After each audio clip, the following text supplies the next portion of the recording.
Hi, greetings. Dr. Jessie Conaway here. Can you hear me okay? We hear you, yep. Excellent. I'd like to greet each of you and say thank you to Joe Martell for inviting us in and for the organizers with WLIA. Very happy to be here. And I'd like to welcome in my colleague, Edith Leoso of Mashkazibi, English name Bad River Band of Lake Superior, Chippewa. Edith and I worked together on a project that we're going to share, and I'm going to share my screen here in a minute, but I wanted to say bonjour and bindigin, greetings and welcome in to Edith. And also my student, former student who's still working on a project that's not quite done. So she's working overtime right now. Megan Binkley, welcome in, Megan. And I'll share the plan here in a second, and then I'm going to turn it over to my colleague Edith. I'd like to open our work today by acknowledging as a UW-Madison representative with you today. I acknowledge that the University of Wisconsin-Madison occupies ancestral Ho-Chunk land, a place their nation has called Dejope since time immemorial. In an 1832 treaty, Ho-Chunk were forced to cede the territory, Dejope and southern Wisconsin, Dejope now known as Madison. Decades of ethnic cleansing followed when both the federal and state governments repeatedly but unsuccessfully sought to forcibly remove the Ho-Chunk from Wisconsin. This history of colonization informs our shared future, and we're representing that shared future today with you, a shared future of collaboration and innovation. Today, UW-Madison respects the inherent sovereignty of Ho-Chunk Nation, along with the 11 other First Nations in Wisconsin. This work comes from an Our Shared Future marker on campus. I'm going to put that in the chat for you all so you can check out that work that we did together with Ho-Chunk Nation, working on the language for that marker. UW-Madison does not have a formal land acknowledgement statement, so we use that one now as an interim step as we continue to do that work. And I have more to touch on later in the day here. So I'll revisit this here in a sec, but I wanted to open with that. I'm going to share my screen and kind of talk us through the plan, and then we'll get scooting along here. Give me a second.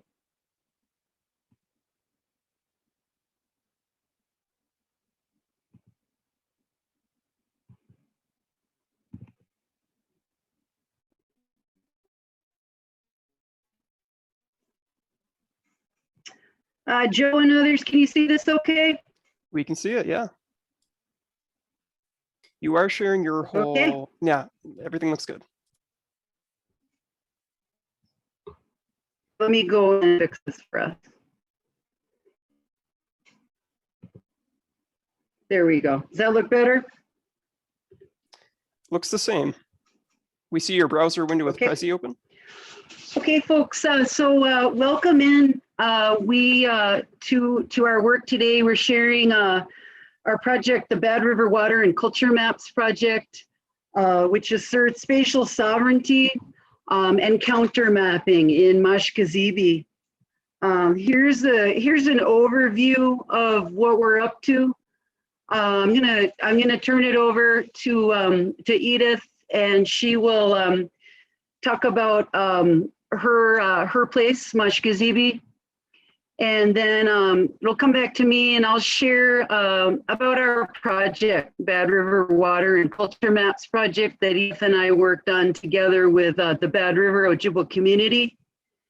I'm going to touch on the research aspect of the project, where we used maps as a research quantifier with youth in Bad River. I'll touch on that a little bit. And for this group, I wanted to talk about some of the cartographic decisions that we went through for this project and some of those processes. And then again, touching on our guiding principles, asserting tribal sovereignty and connections, power of place, language revitalization, and I'll share some other projects that I'm working on and that I have come across in the last couple weeks for Indigenous place naming going on nationwide. Again, Megan's here, so she'll share her project and then we'll turn it over to her.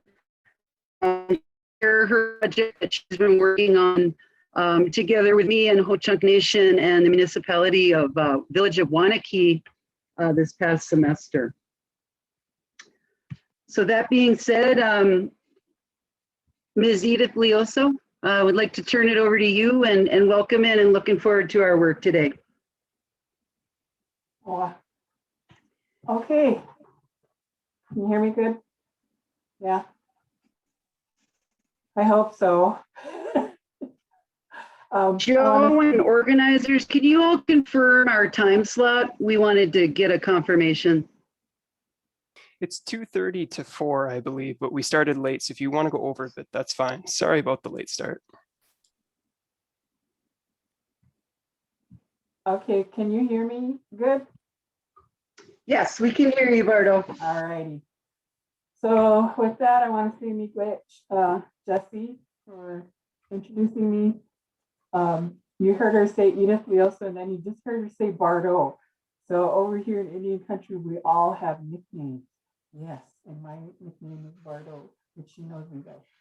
But when I do any presentation, I introduce myself in the language so that it's very significant, and especially with this presentation. So I want to say, Wewena Bujo, Nigani Gabo, Wikwe Indigenous Cause, Guy, Nikizindo, Dan, Mashkisibian, Onjaba, Guy, Nikape, and Dewan, Guy, and they want to quit Indo. So with that, I don't know how the translator thing is going to work with that one, but I essentially said that my Anishinaabe name, or Ojibwe name is Nigani Gabo Wikwe, which means a leading woman or the woman who stands in front of others as to lead them. And I am from the Migizi Dodem, which is the Eagle clan. And I am from Mashkisibi, which is what you know as Bad River.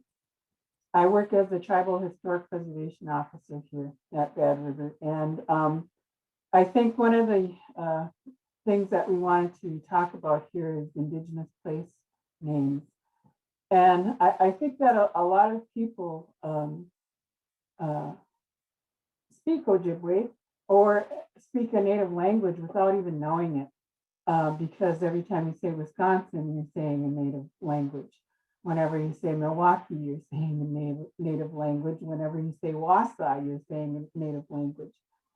And so when we speak our language, it's always talking about something. So for example, when we say Wausau, Wausau in our language means to see far in a distance. But you're talking about seeing far in a distance, not only physically, but intangibly as well. So, and what I mean by that is Wausau, the location itself, you see the big rib mountain there. That is the place where we used to go fasting at, on top of that mountain. And if you get on top of that mountain, you should be able to see for a far distance all around you. And so that was one way, to hold a fast, to also doing a vision quest. So what we know of that place right now on Rib Mountain is where we as a tribe and tribal people would go and do a fasting. It's a sacred site. We saw it as a sacred site because there's this huge mountain that just juts out in the middle of, flat lands relatively. around it. And it was a special site to do things at. So in knowing the language, you know a little bit about that place and why it's important and what it should be important for. So I told you that I come from, I said Mashkisibi and Oranjabach, which means I come from Mashkisibi. And in the language, Mashkisibi does not mean bad river. ZB means river. Mashki comes from the word mashkiki, which can mean, depending on the context you use it in, either swamp or medicine. And that has the same word for both things because we see medicine that grows in the swamp.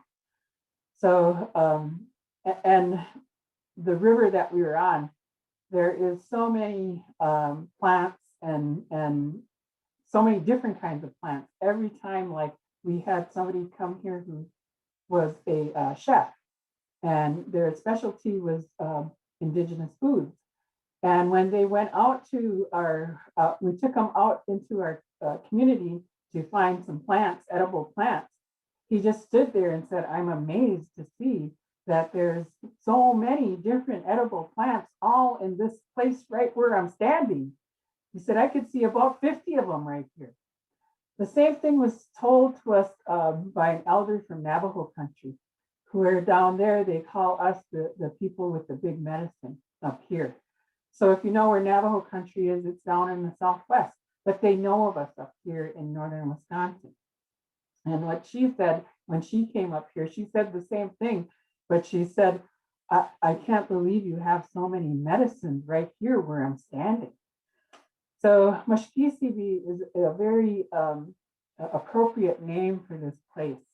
It tells that there is many medicines, many edible foods, much that is here that is good for you. So if you look at a map of where we're at, you'll see that very little has been developed within our reservation boundaries. And for that particular reason, because there's so much here that we actually can walk out in the woods right about now and get all kinds of plants. In a few more weeks, we'll be even getting more plants again. And then as the weeks go on, more and more, just in what's growing out in the wild here, or in the creation here. And so, but that goes along with a lot of different places. So I don't know if you have that map as well, Jesse, of the Glyphwick map. Right there, yeah.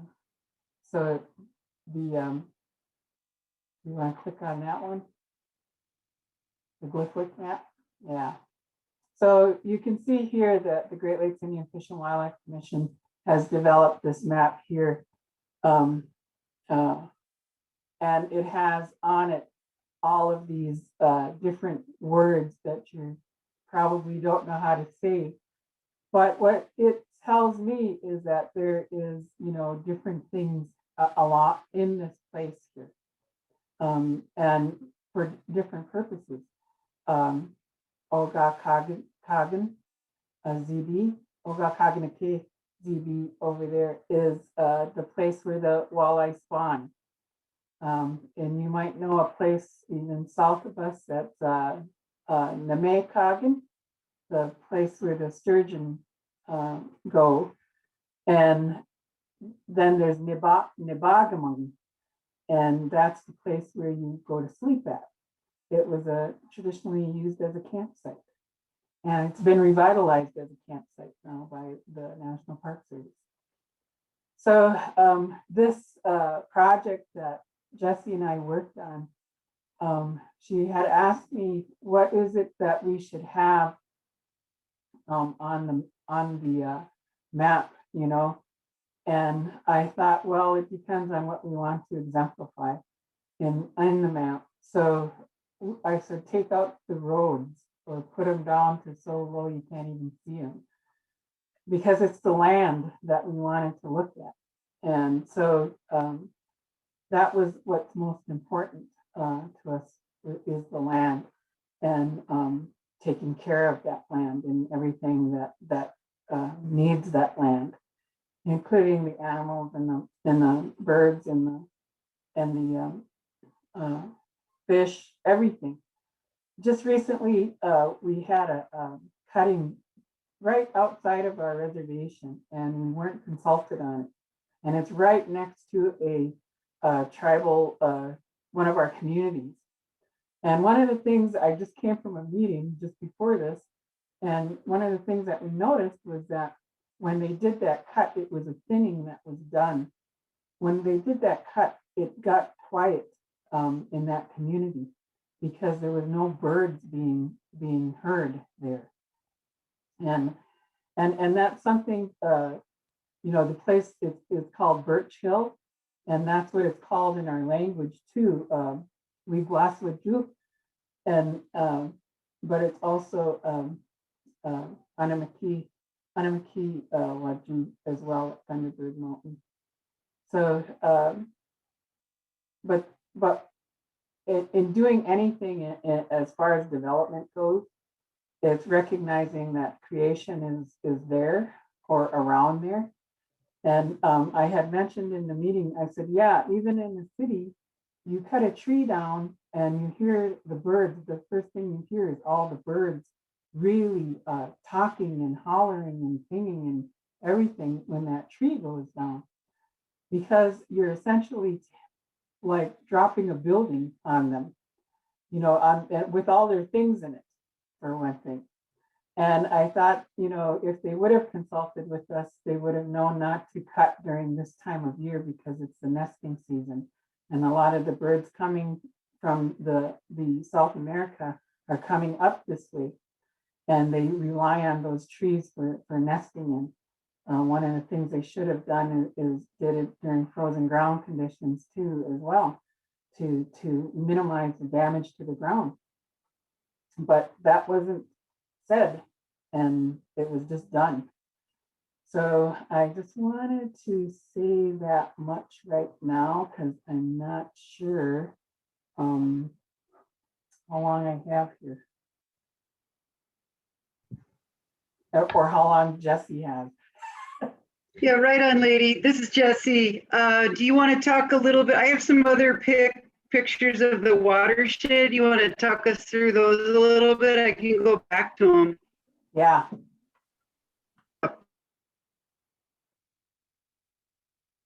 Sure.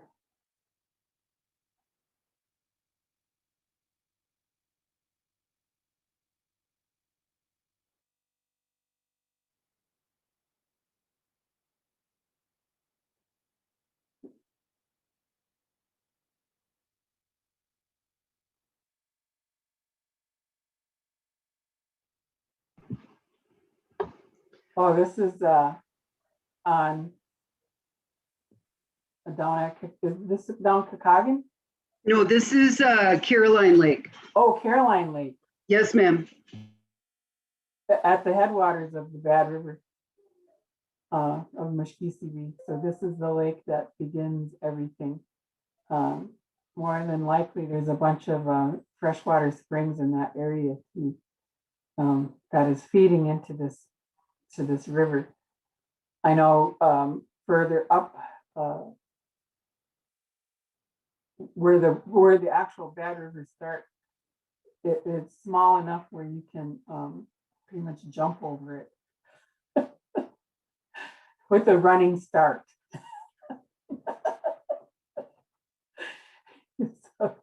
So here it's on just on the other side of the ridge of the Pinocchio Range. And that Pinocchio Range, that's what we call our Thunderbird Mountain. And that's a long story to that. That particular place, I actually went and fasted there for 4 days. And during my fast, there came a storm. And the storm sounded like it was coming from both sides over my hut and conjoining over the top of it. But it was so cool because it was as though the storm was talking to each other like this. And it was I just laid in my hut and was like, wow, this is the best thing ever. But it is a place that recognizes, that the Pinot that place in the on the ridge where the Bad River comes through, that goes like this, Pinot. So Pinot is this, there's this what they have in the books that they can come closest to is cleavage in the mountain where the Bad River runs through. And a key in our language is earth. So there's a cleavage in the earth that's there. So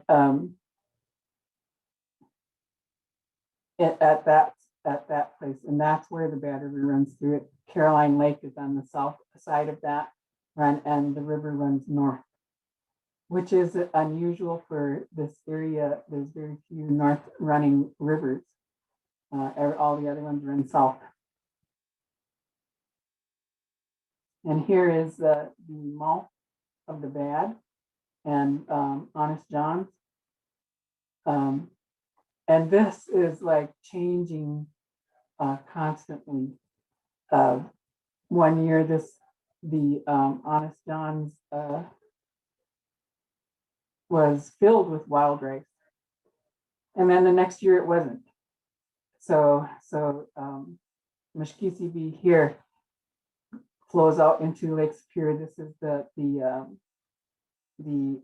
beach side to the lake, and the point runs all the way to the north there. And there's a whole story too that goes along with this bay that's to the west. That is and says what the word is. So everybody calls it Shawamigan Bay. And I think it's because they didn't know that they were actually anglicizing the name Kamakuk, Chikamakung, Amikung, the place of the beaver. And the Sanskrit that you see to the north here, I don't know if you could put the cursor on there, Jesse, your cursor on that area right there. That is the Amikung, the place of the beaver. This is the place that if anybody knows what a beaver dam looks like, that is what was formed in that area due to the sediment runoff from the Bad River. It continually is formed every year. Every year, my brother goes down and parks his boat and watches all the yachts, the very $1 million yachts get grounded out there. And he's like, they didn't dredge yet. Why did they let them through now? So he just sits in his boat and he watches them and says, oh, here comes a big one there. And then they fall right into it, and you can hear them bottoming out because it hasn't been dredged yet. Because it is like a beaver dam in that area until they come in and dredge it. Okay.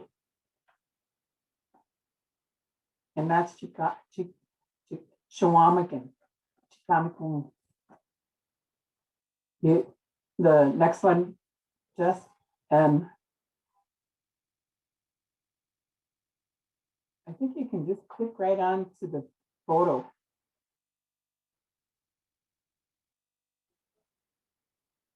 Oh, maybe not.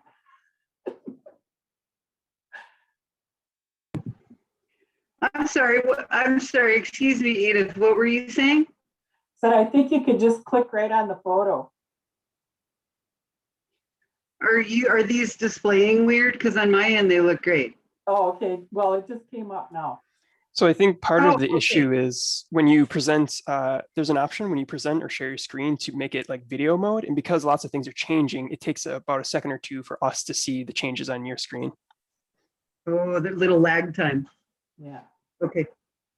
Copy that. Thank you. And this is down by Waverly or Joe Rose's place. Yes, ma'am. Yeah. So Rosabun, well, he isn't a bun yet, but he will be in a year. So he was one of our teachers, and this is his place on the lake. This is for as far as you can see where the point is going. I don't know if you could put your cursor to the point over there, Jesse. Yep.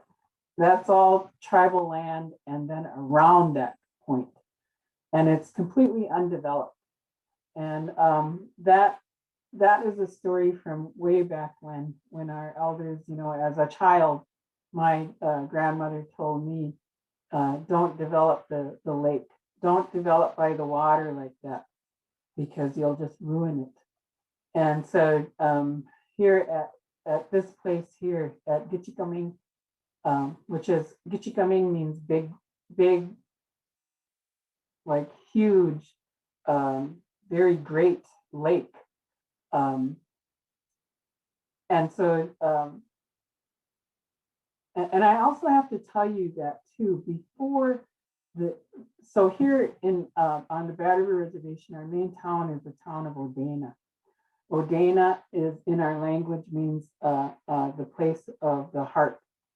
Ode in our language means heart, and at the end is non, which means it's a locative, it's a place. So anything where you see ONG at the end, that means that it's written in Ojibwe and it's a place. It's describing a place. This particular place at Odena, before it was Odena, they used to call it Anishinaabe Ode Towen. And Anishinaabe Ode Towen means it is the place with the good-hearted people, because Ode meaning heart, it also is in the word Dewegan, Odewegan, and that means drum. So when we say Odena, it's usually a place where the main community congregated there, and the drum was sounded in that place, a ceremonial drum from way back when. And so that is an important place as well. And here along this beach here, there are special stones that we identify as being sacred. And I actually have some right here behind me.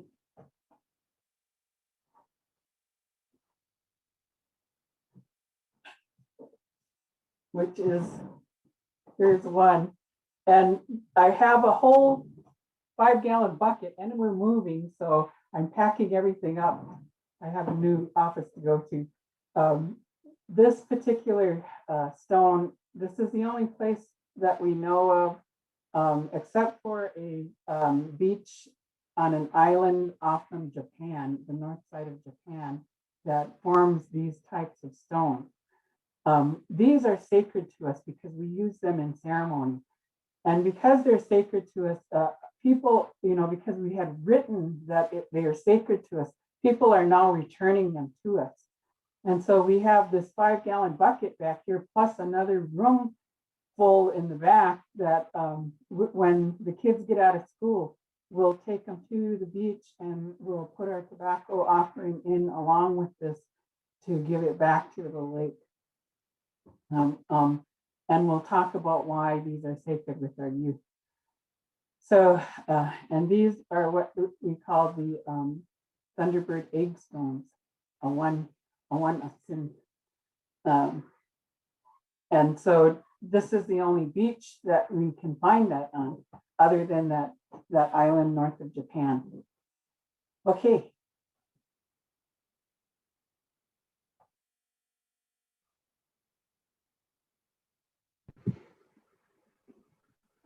Edith, this is out at Amnakan Bay on Moningwanikaning.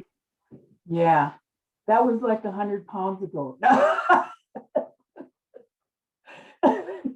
So I took the kids out here at Moningwanikaning. So Moningwanikaning is a place, it is very special to us. We recognize it as a traditional cultural property. Everyone knows it as Madeline Island in northern Wisconsin in Lake Superior. And so we have reserved lands there that we reserved in the Treaty of 1854, 200 acres. And this particular time, I took a group of youth out and went out with their crew leaders too, and showed them those tribal lands, because at the time we had leased the property out, and the lease wasn't up yet.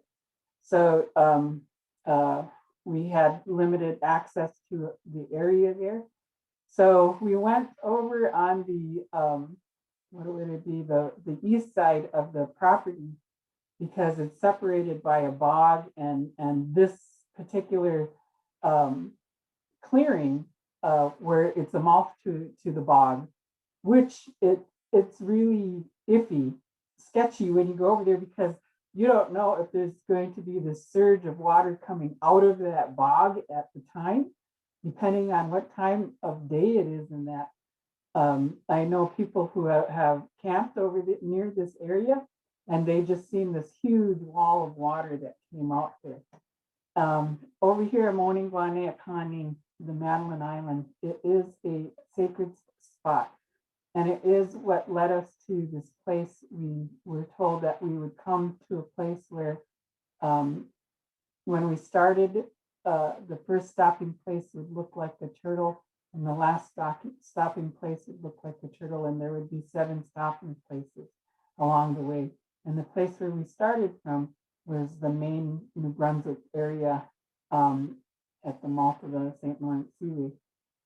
And we traveled all the way to this place here.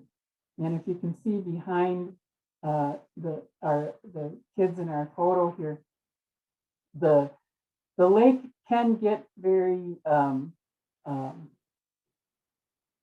violent at times, you know. And during this time, the kids didn't care. They just wanted to run by the lake. We didn't go in the lake, though, thankfully. But one of the things that they did was that we got out to show them where the access was to the east side of the property. And there was a trail that led to, and I don't know how far that trail is. It's probably a half a mile that before you hit the beach. And the kids jumped out of the van and they said, well, let's go take a walk. And they took off running on this trail. So I'm chasing after them. And their supervisors had to come along as well. And so we got to this point, one of the supervisors had to turn around and go get the van and drive it around the lake to the other side.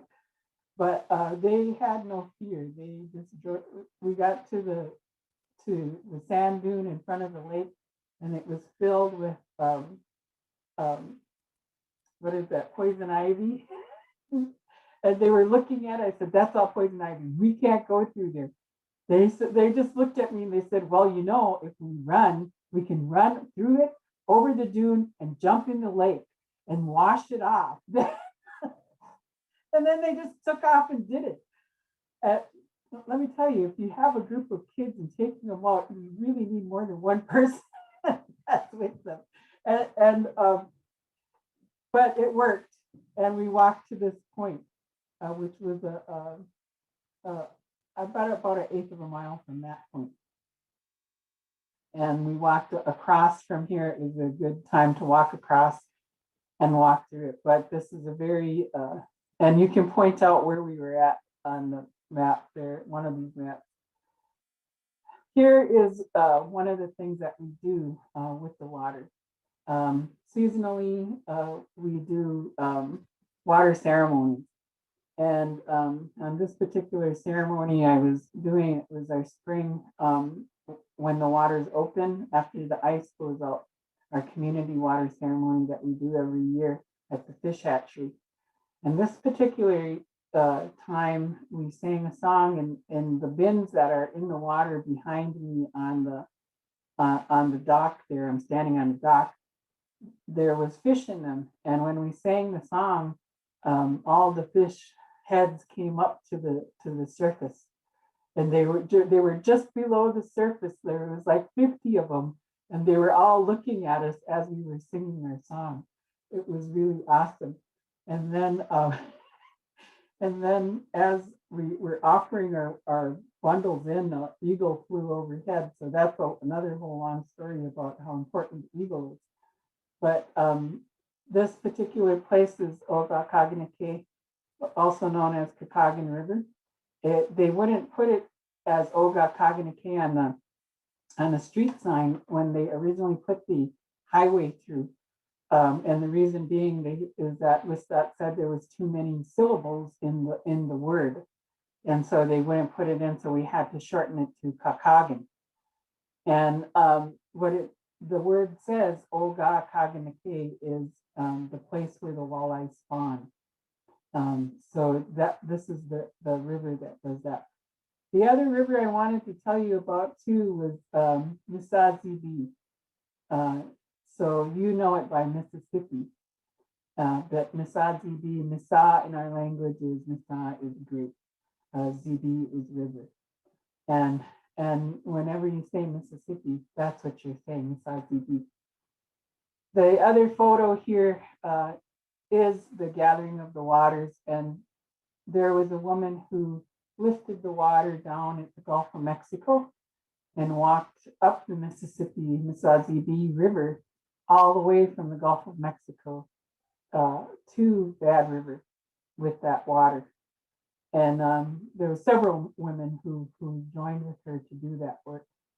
But they also lifted the water on the West Coast in Washington State at the Pacific Ocean and walked to Bad River. And then they also lifted the water over at the East Coast in Maine and walked from that direction. And then they went to the north as far as they could go. And this was in March.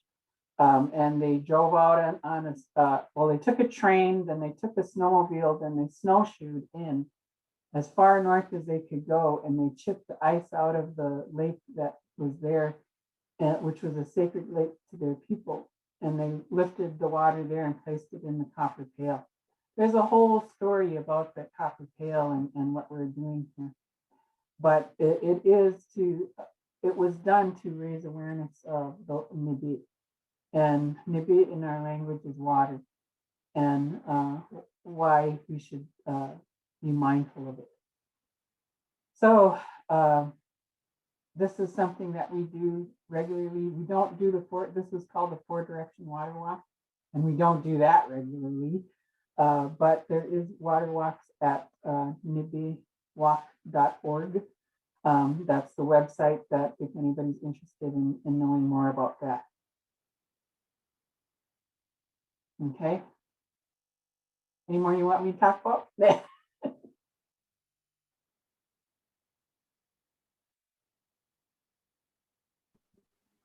Rich Bardo, yeah, I can jump in now and talk about the maps a little more. Okay. You ready for that? Yeah. Okay. Great. Miigwech, Ms. Edith Leoso, for sharing your stories and your language. It's good to be together and to laugh together. I'm going to get started here talking about some of the technical aspects of the MAP project. This will be the second time that I've presented this project to WLIA, so hopefully turning this over to you all and bringing Edith and Megan in will kind of add some new layers to what we've already talked about as a group. And I'm guessing you have some new members as well. So again, thank you for having us. I'd like to say too, just a quick reflection.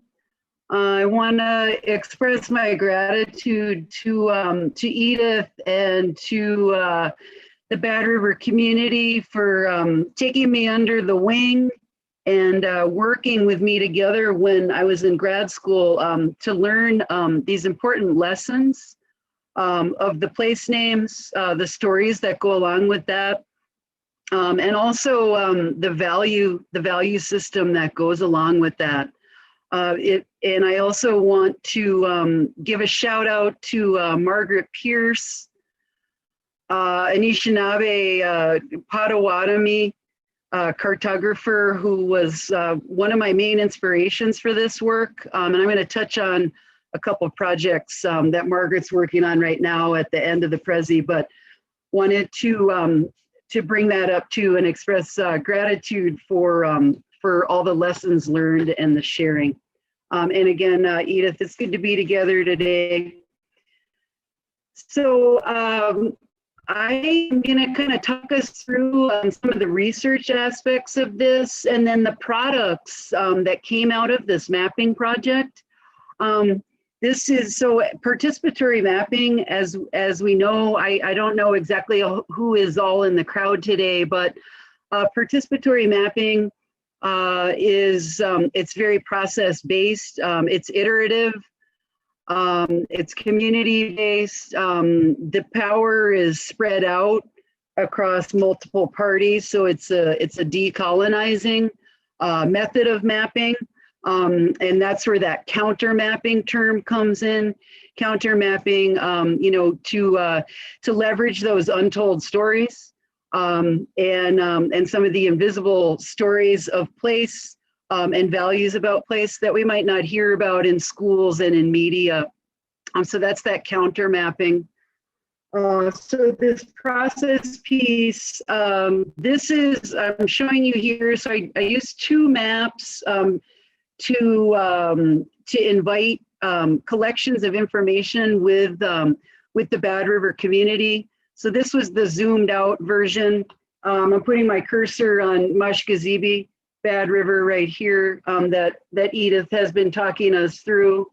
So this was one of the maps that I used during the interview process together with Bad River leaders and elders, grandparents, family members, community members, tribal professionals, and then also youth as well. So this, I wanted to show you this. So this was one of the maps that we used as a kind of a way to get the conversation going about Bad River Ojibwa values about water, stories about water, water priorities, etc. So this was one of the maps that was used. The land cover within here is the Ojibwa ceded territory on the US side. And so this shapefile was shared with me by Glyphwick that Edith mentioned. The Great Lakes Indian Fish and Wildlife Commission has a powerful EIS and map arm. So be sure to contact them if you have questions about anything having to do with ceded territories for Ojibwa people that go across Michigan, Wisconsin, and into Minnesota. So that's that boundary there that you're seeing.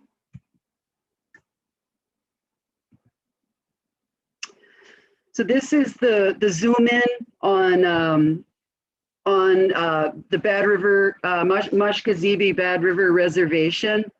I'm going to kind of, as I'm going through these, I'm going to kind of talk about some of the decision processes that we went through for mapping. Edith brought a couple up, and I want to kind of add to what she was saying. So again, here's Mashkazibi. We saw some images of that. So the river flows north. Here are the Pinocchis, and Edith told us about that. This is that cleavage that Bardot was talking about. This is that cut that she was describing to us sooner. We wanted to emphasize hillshade here because the topography, there's not a huge elevation change. So the lake level, Gitchigami, Superior is at about 600 feet above sea level. The Pinocchis are at about 1,800 feet. And so there's not a huge elevation change, and we wanted to kind of really make that pop. And so that was from a hillshade layer that I actually contracted out for someone else to do that. And so that's why it kind of might look more dramatic there. This green boundary is the Mashkazibi Bad River watershed boundary. So you're seeing that there along with the story that accompanies that. Another point here that I want to highlight before we move on is this piece right here. The so-called compass rose, our directional element. I worked with colleagues in Bad River and with Joe Rose, Moka Angisis, who is an elder who's walked on, but he was one of my consultants, and we worked together to create this compass rose that honors Indigenous Ojibwa directionality in terms of the medicine wheel and the directions, and then gives Ojibwa language for east, south, west, and north. So just wanted to bring that to your attention.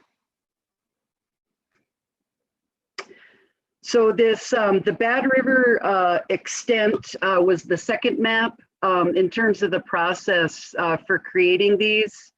I showed you the one of Lake Superior and the treaty ceded territories. The second map that I used for interviewing and consulting with Bad River members was a zoom in on the reservation. And as you can see, looking here, you can see how it's very water rich. There's a lot to talk about in terms of water here. There's a lot to protect and care for.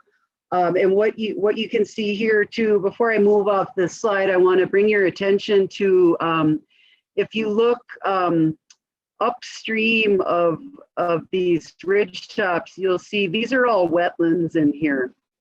These are headwater wetlands. Hugely important ecological landscape and services coming out of these headwater wetlands. So wanted to make sure to bring that to your attention here before we move on. Those headwater wetlands are an enormous filter for the water coming down through the Bad River Valley and into Lake Superior.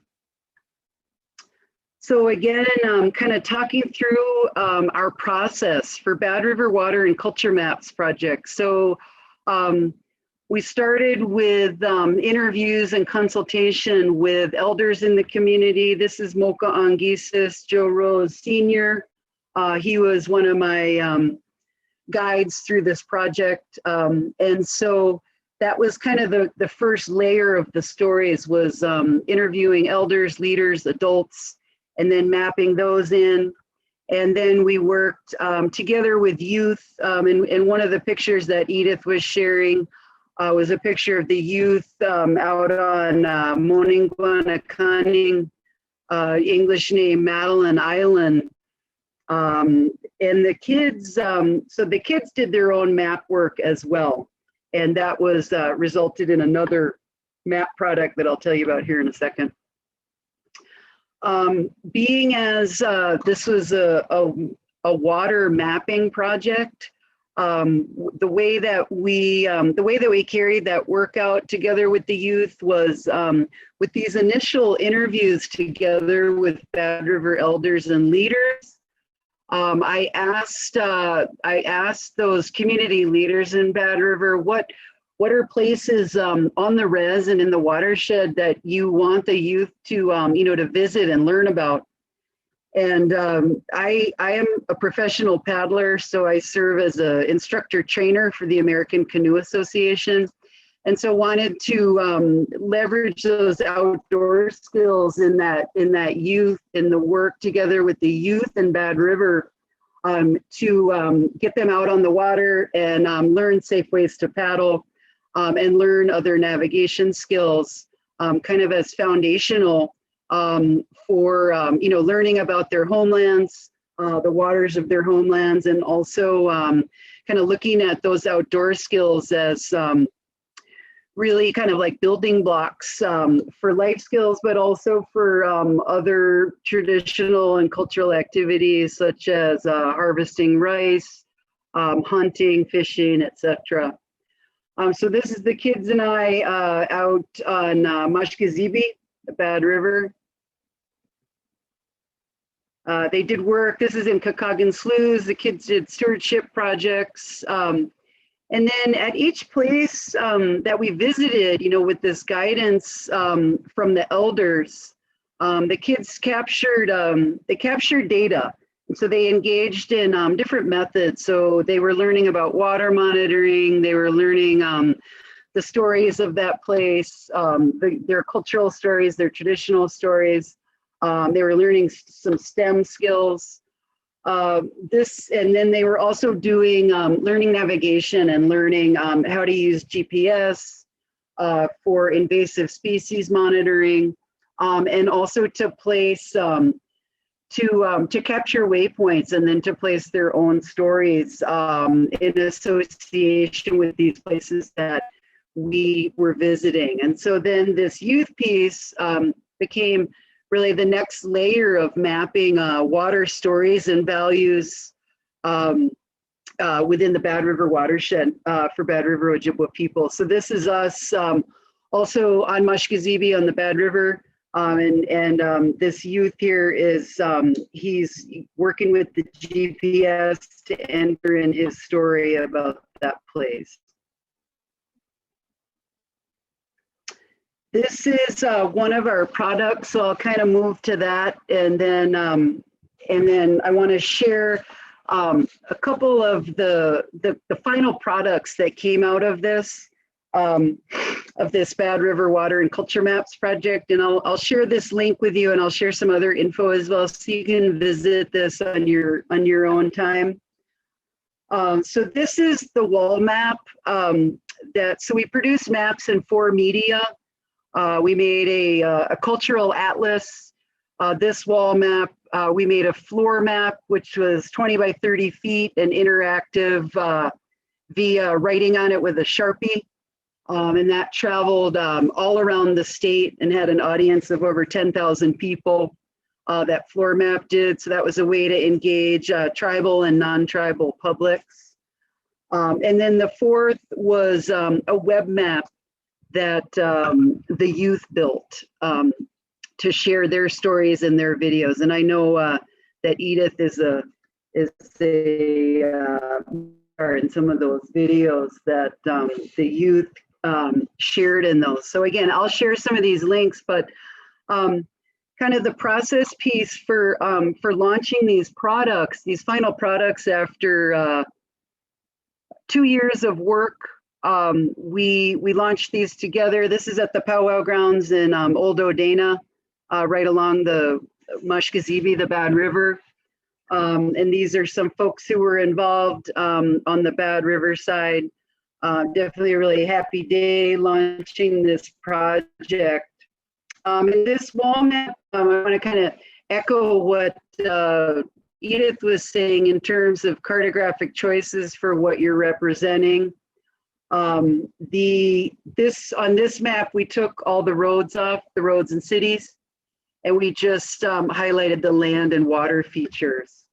And then mapped into the water are the stories, values, practices, priorities, traditions that were shared by folks in Bad River. And when you go to the website, you can take a look at this map.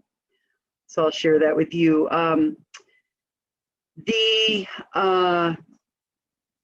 These 4 maps that we produced are all copyrighted, Bad River and Conaway. And so that was the process that went through that copyright process as a way to protect that information. And to put the tribe first in terms of ownership of that knowledge sovereignty about their place. And so I wanted to kind of move into some of our guiding principles that really kind of drove the work and guided the work. So this is tribal 4Rs are, this is sort of a guiding principle that we use in various projects in tribal university partnerships. So respect, reciprocity, relationships, and responsibility. And so that I talked about the elders the water stewardship piece. You saw some images of the youth, those relationships to nature, to place, very strong fidelity to homeland, connection to homeland.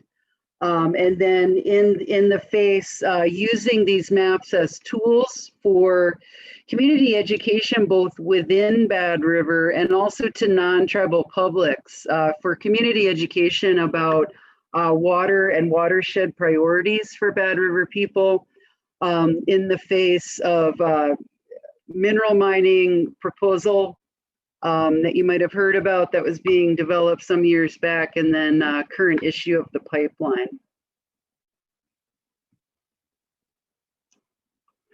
Again, guiding principles here, kind of looking at eagle eye view, the most global view of Indigenous knowledge systems, wanting to hold those front and center in mapping and cartography and GIS. Maps are very powerful tools for Indigenous communities, and there's, there are a gazillion examples of that. Traditional ecological knowledge is a kind of more of an academic term, but it's being more widely accepted now. It's a good one to speak about and to know about. Native science comes from Tiwa Pueblo scholar Cajete, who, looking at how, diverse perspectives in science. We hear, we're educated about, we hear about mainstream science, but really mainstream science is just one in a very wide array of scientific traditions around the world. Maps can help us to represent that and to acknowledge it. Local to Ojibwa, Mino Bima Diziwin, living in a good way. And so that, emphasizing that relationship piece to land and water. I got a lot here. I'm going to walk through this quickly and then turn it over because I want to give Megan a chance to share her project as well. So I think I might just kind of end with this, and then those other projects I can share with you via the chat.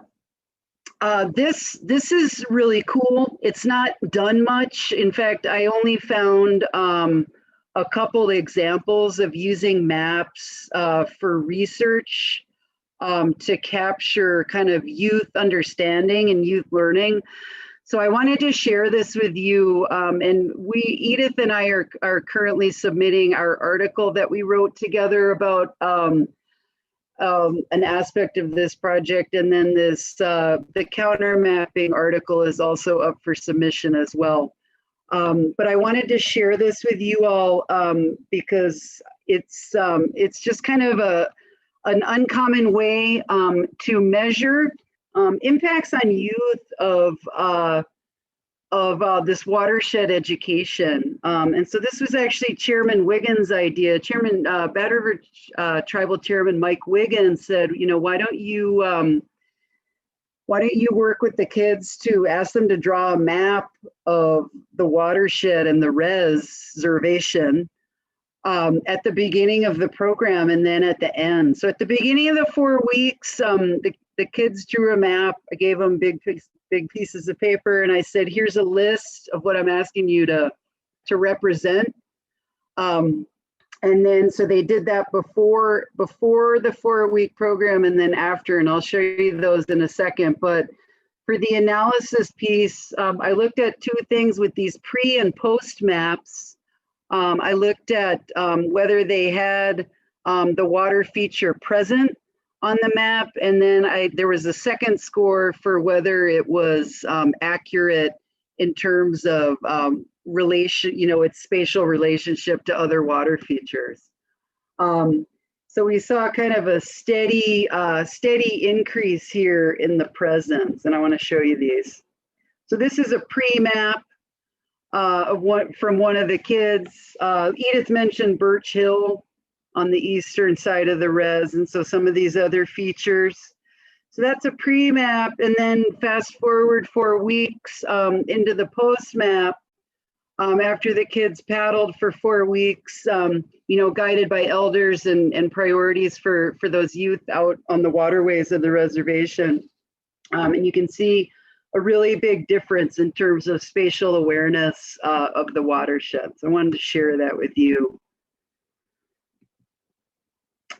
And I've kind of touched on some of these other items in terms of cartographic decisions, etc. So I'd like to, I think what I'll do, I'm going to ask the audience here if it's cool to just kind of move on, and I'll share these other projects with you via the chat, so you can check those out.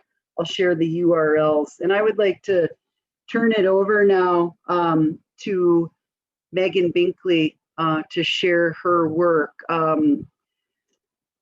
WLIA and Joe, should we take questions before we go to Megan, or you want to do it at the end?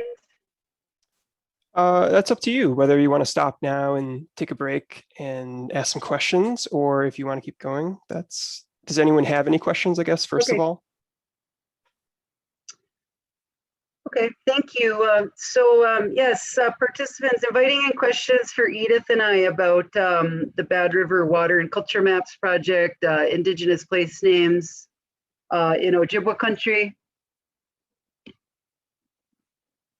Questions, comments?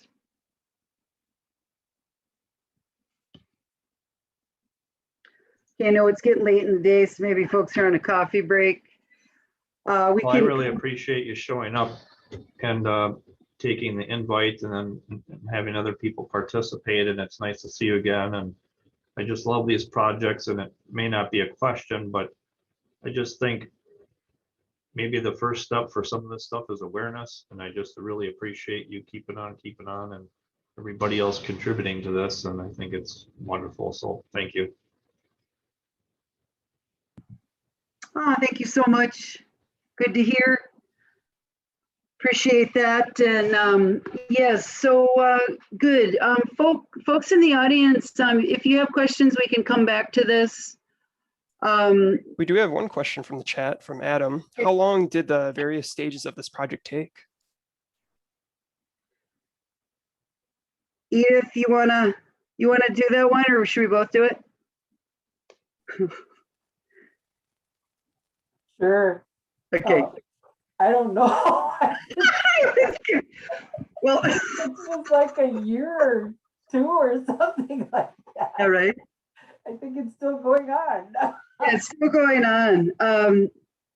Yes, so the interview stage took a couple of years, and then the maps took, I'd say, a full like 16 months to finalize via that feedback process, and was kind of running out of time at the end. But I'm glad you asked that, because for tribally driven projects and for the participatory mapping, those feedback loops are really crucial, and kind of going through a deliberate drafting process, so that the maps were drafted, and then those the feedback processes took about another 6 months, I would say, to add on to getting that to the drafts, or sorry, the finalized products that folks were comfortable with in terms of sharing culture with the public. Edith, yeah, go ahead. Yeah, one of the things too, I put it in the chat too, about how the two maps that the kids drew, they both of them had the lake to the south. But when we talk in the community, it's always the question, are you going downriver? Are you going downriver? Meaning, are you going to the mouth of the river instead of upriver, which is to, up river is like to the headwaters. So when they drew the map, they had the lake on the south end of the map. For a cartographer, it's actually upside down. But they had everything the way it should be. It's just, if they were driving in the car, they'd be seeing it to this side and to the south. Yeah, it's a good example. Thank you. I heard that same thing from New Zealand. That for Maori, south south is north, south is up. So yeah, thank you. Well, thank you for your question, Miigwech Edith, and thanks for your question, folks. If there are others, then please hold those, and we'll come hopefully have some time to come back to them. It'd be good to talk some more. In the meantime, I would like to welcome in Megan Binkley. Megan, thank you for working overtime. Much appreciated. I owe you. And turning it over to you, and looking forward to hearing from you. Absolutely. Thank you, Dr. Conaway, for the introduction. I'm going to go ahead and share my screen, probably stop my video just to kind of save on some bandwidth over here. All right, can everyone see my screen? Still loading for me. Okay, I see it now. Should be good. Awesome. Perfect. Thank you. All right, so hi everyone. Thank you so much for being here and for inviting us to be here. As Dr. Conaway mentioned, I'm a student at the UW. I actually graduated this past May, and then I'll be starting a graduate program in the fall, so kind of a limbo space, but still a student. And then this past semester, so my last semester as an undergrad, I had the opportunity to work with Dr. Conaway and numerous community partners and the UW-Madison University Year Alliance on a mapping project that honors Ho-Chunk language, history, and culture in Dejope, which is sometimes also known as the Four Lakes or the Greater Madison area. I'm really excited to share some of the details of this project with you in this presentation, which is Ho-Chunk in Dejope, honoring Indigenous place names in cartography.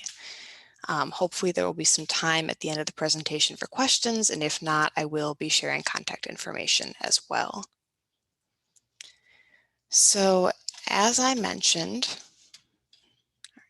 this project was completed with and made possible by numerous community partners.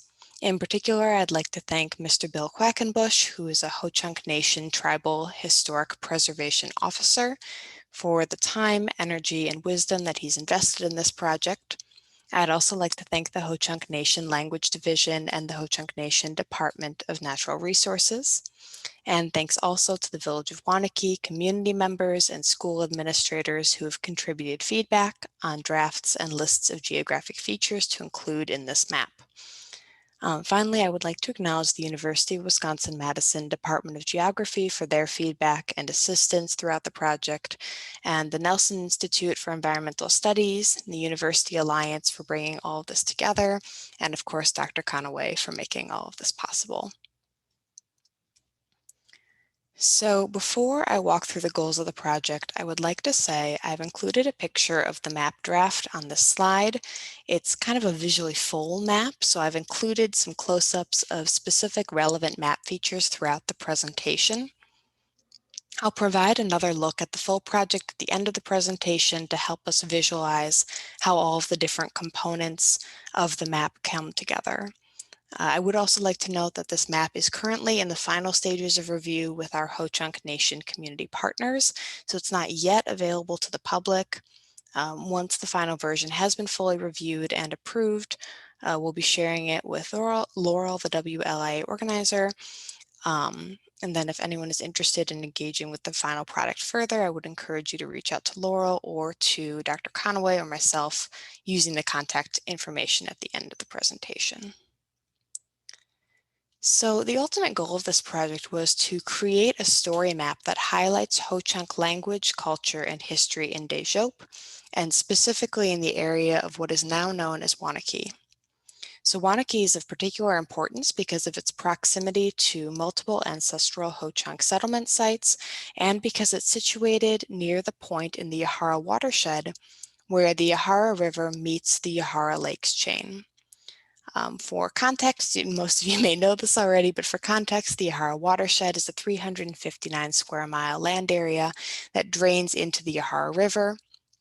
This watershed covers nearly a quarter of the land in Dane County, and it allows rainfall and snowmelt to run from the Yahara River into the Deschutes Lakes, which are now also known as Lake Mendota, Monona, Waubesa, Wingra, and Kegonsa.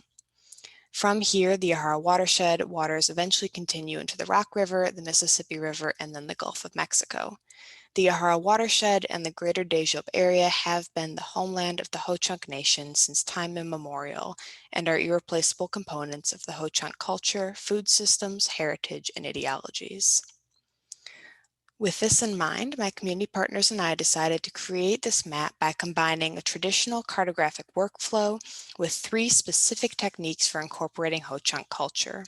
In the next few slides, I'll walk you through this cartographic workflow that we used and the techniques that we developed. So we began by developing a proposal and confirming the project goals. Specifically, we discussed the map scale, goals, visual emphases, and intended audiences. I also began brainstorming a color palette and identified the hex codes of prominent colors on the Ho-Chunk Nation tribal website as a starting point. My community partners and I ended up settling on a map for public use that emphasizes the adjacency and proximity of Ho-Chunk Nation archaeological sites, modern Ho-Chunk Nation properties, and other modern geographic features. This approach is designed to emphasize the fact that Ho-Chunk Nation has always existed in this land and continues to thrive here today. The community-based cartographic process that we implemented for this map was probably the most important step of the project and was intended to center voices of community partners all across Deschutes. So based on these design choices and cartographic decisions, we ultimately chose to include a vector-based map of the village of Waunakee, the town of Westport, and the towns of Dane, Vienna, and Springfield.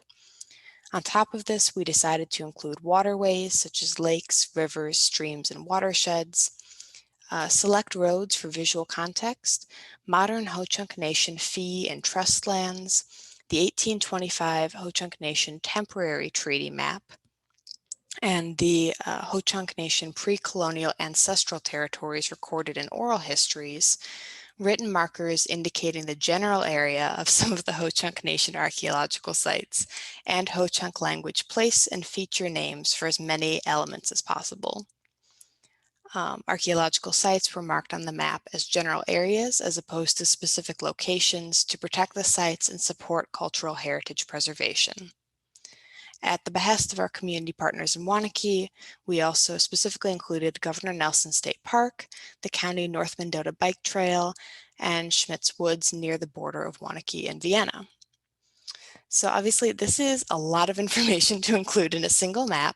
So as we were visualizing the layout and the design, we decided to split the aforementioned elements between a main map and an inset map.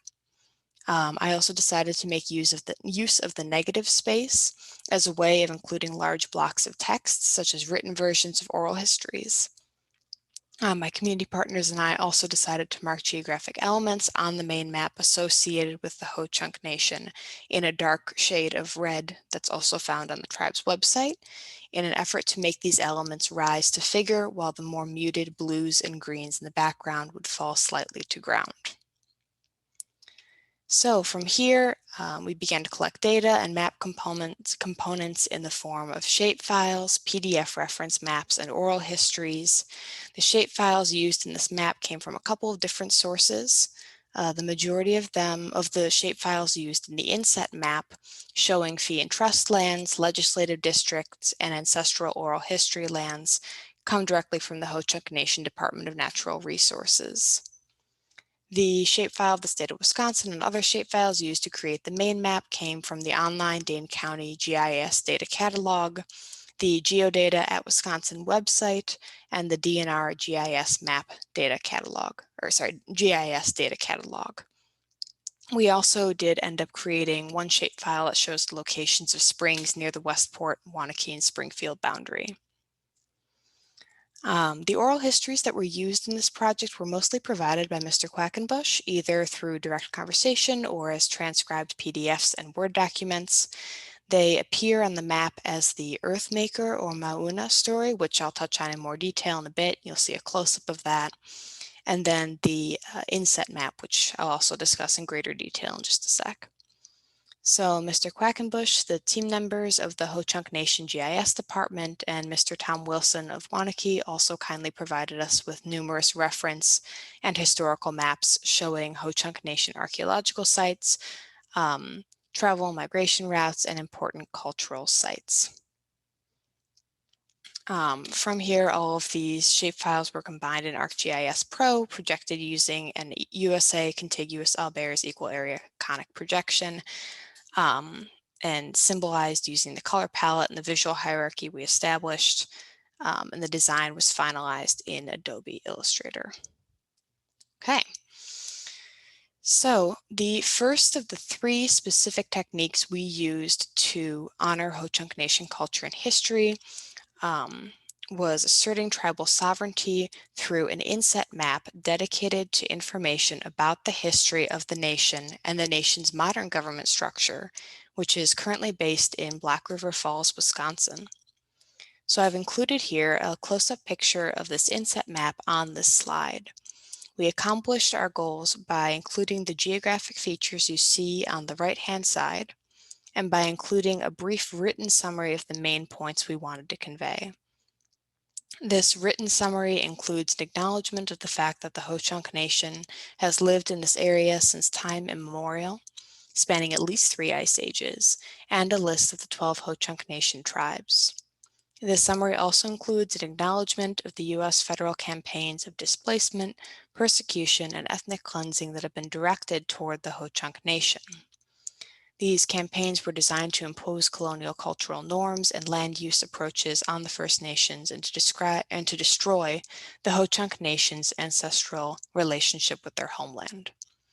Finally, this summary describes how the Ho-Chunk Nation has survived this persecution and continues to govern some of the areas of their ancestral homeland through a general tribal council and executive, legislative, and judicial government branches.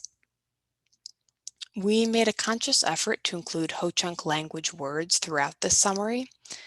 This choice allowed us to honor the Ho-Chunk names for their own institutions and culture, to introduce audience members from outside of the Ho-Chunk Nation to elements of the Ho-Chunk language, and to demonstrate how the inclusion of Indigenous languages can and should be normalized in cartographic processes. So the second cultural recognition technique we employed was the use of Indigenous place and feature names whenever possible. For clarification, these Ho-Chunk language names are used in addition to the Ho-Chunk language words that are interspersed throughout the text paragraphs on this map. We worked very closely with the Ho-Chunk Nation Language Division and with Mr. Quackenbush to identify and translate place names for the map and to find and use the correct Ho-Chunk language characters. For anyone who's interested in using Ho-Chunk language in their own projects, cartographic projects with permission, obviously, a font with the correct characters is available for download by request through the Ho-Chunk Nation Language Division website. I also had, pretty good luck just using the characters available in Microsoft Word and then also in Adobe Illustrator. During the implementation of this specific technique, we learned that it's valuable to translate Ho-Chunk place and feature names using the following format, beginning with the Ho-Chunk language name, oftentimes bolded to draw additional attention, followed by the English translation and then the English name, or sometimes just the Ho-Chunk language name followed by the English translation. This order ensures that the Ho-Chunk language name is at the forefront of each label, receives the most attention while still providing English context. I've provided 3 close-up examples from our map on this slide. On the left, there's a close-up image of the Old Village or Stotts archaeological site using that darker red-brown font color decided upon by my community partners. On the top right, you can see the Ho-Chunk language name for a freshwater spring. Springs are important in Ho-Chunk culture, and I've been told that they're often associated with medicine or important gathering places. The icon for the spring that we used on this map came from the website called the Noun Project. And then on the bottom right, you can see an example of Ho-Chunk language names used in the context of water features. Specifically, we labeled the Niyahara or Catfish Waters and provided the English Yahara River name below. So the third cultural recognition technique that we employed was the inclusion of a full oral history account of the creation of Dejope, the Four Lakes area. This account is broadly known as Mauna, or Earthmaker Creates Dejope. In this account, the giant hero god Mauna journeys down to Dejope from the north and sets his earthen kettle to boil at the edge of a series of hollows. The hero god is distracted by a noise in the woods, which he believes may be his friend Bear. While he's looking for Bear, the kettle boils over and fills the chain of hollows, creating the Dejope Lakes. This account ends with Earthmaker sitting to eat what remains of his dinner and naming the new lakes he sees before him. The specific version of the story included in this map is a replica of the version written down in 1942 by the archaeologist Charles Brown. The account was told to Charles by the Ho-Chunk Nation tribal member John White. The PDF of the 1942 account was provided to us by Mr. Quackenbush, and the inclusion of the account provides important historical and cultural context to this map. So on this slide, I've included another image of the full map project so we can kind of come a full circle and visualize how the three cultural recognition techniques I discussed fit into the greater whole. As you can see, the main map containing Indigenous place and feature names occupies the majority of the page. The inset map dedicated to providing historical context and asserting tribal sovereignty underlines the main map and complements the map title to frame the central content. The remaining negative space on the map, particularly on the right-hand side, was used to incorporate the Earthmaker Creates Dejope oral history. The map is definitely visually full, but as Mr. Quackenbush has said, sometimes story maps are best enjoyed slowly and gradually over a cup of coffee. So this project generated several important takeaways or macros that can be applied to other cartographic projects. First, this map demonstrates that oral histories and accounts are a vital component of watershed and environmental data. Oral histories are just as valuable to our understanding of the land around us as quantitative data. Secondly, story maps have particular potential to acknowledge the ways in which stories, oral histories, and language are a part of land and water data. In some ways, story maps are ideal platforms for blending complementary qualitative and quantitative data into a final cohesive project. And third, cartographic labels, particularly the labels of natural places and geographic features, are fantastic opportunities for centering First Nation voices and perspectives and culture within mapping projects. And with that being said, I would like to thank all of you for listening to this presentation. Thank you to Mr. Quackenbush and the University Year Alliance, the rest of our community partners for making this possible. If you're interested in following up, my contact information is here as well as Dr. Conaway's. And then the final map will eventually be available through WLA organizers and then possibly Mr. Quackenbush and Dr. Conaway as well. And at this point, if there are any questions, I would like to invite those. Hey, Megan, this is Nick from the Ho-Chunk Nation GIS department. I just wanted to say, wow, absolutely wonderful. That is such a clean and such a true looking map. And it's such a great representation of all these stories that we've both been told. And I'm just, I don't know, I'm at a loss for words. It looks really nice. And you put a lot of time and effort into that. We, on the nation's behalf, really appreciate all your work. So thank you. Thank you. That means a lot. I really appreciate you saying that.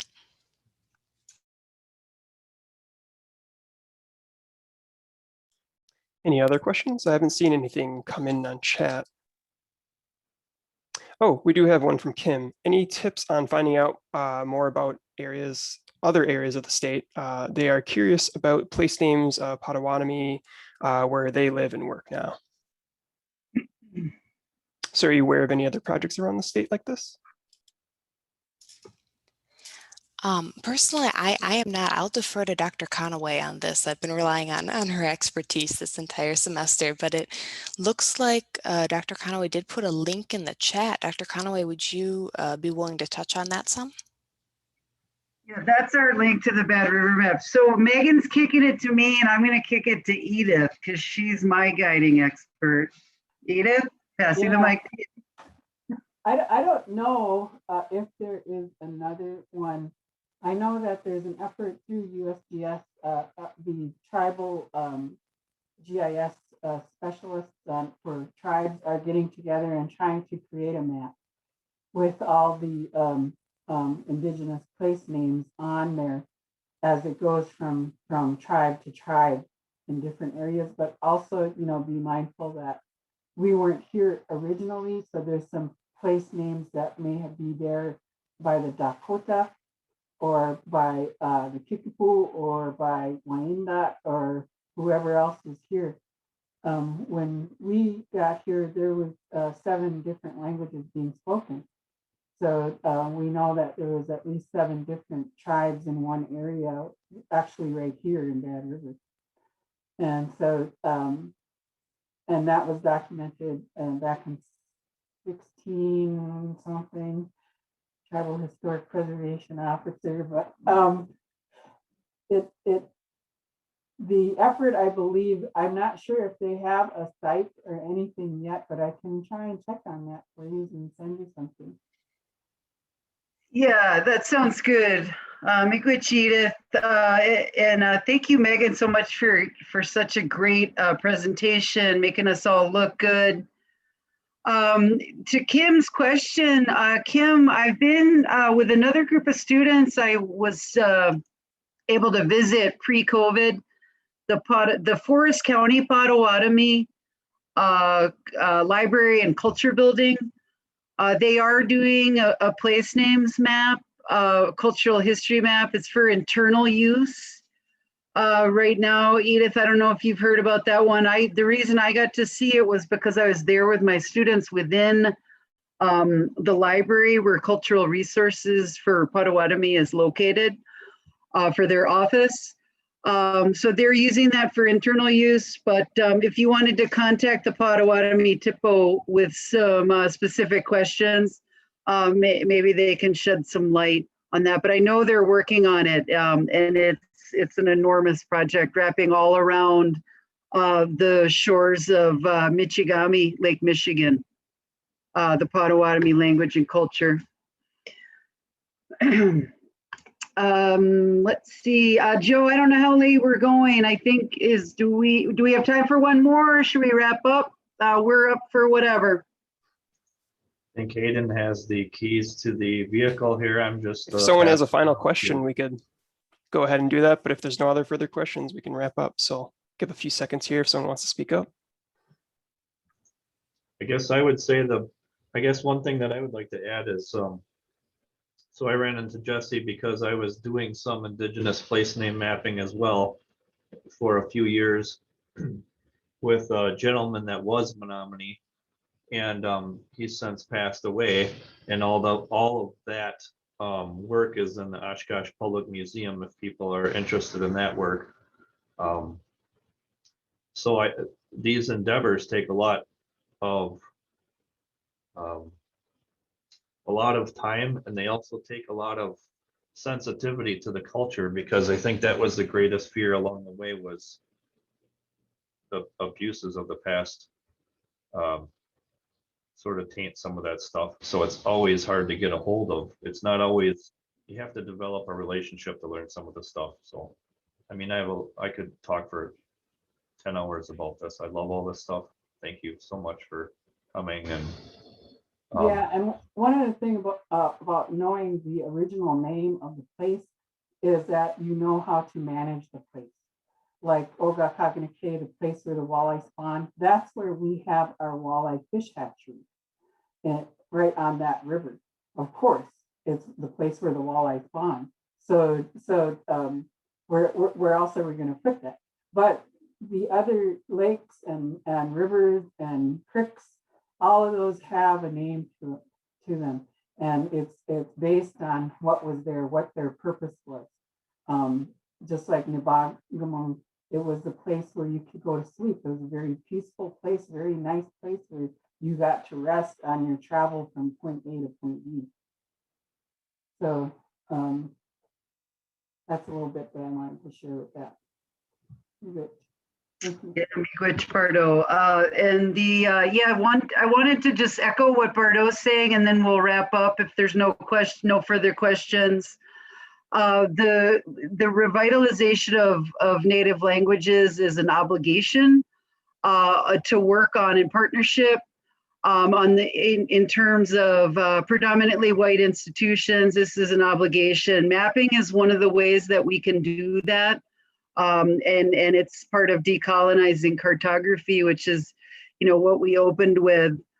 We know that maps are powerful tools for colonization, and they're also powerful tools for decolonization. And so it's really special work to be a part of. And I want to thank Joe and encourage each of you to check out some of those links that we shared, and stay on top of these projects that are going on all around us here in Wisconsin and then also globally. Just want to say Miigwech, thanks. Edith, any closing words? Megan? Passing the mic to you, ladies. Not from me, other than, oh, sorry, go ahead. I just wanted to say Miigwech to giving us this opportunity in our language. Miigwech means it is, gwech means enough.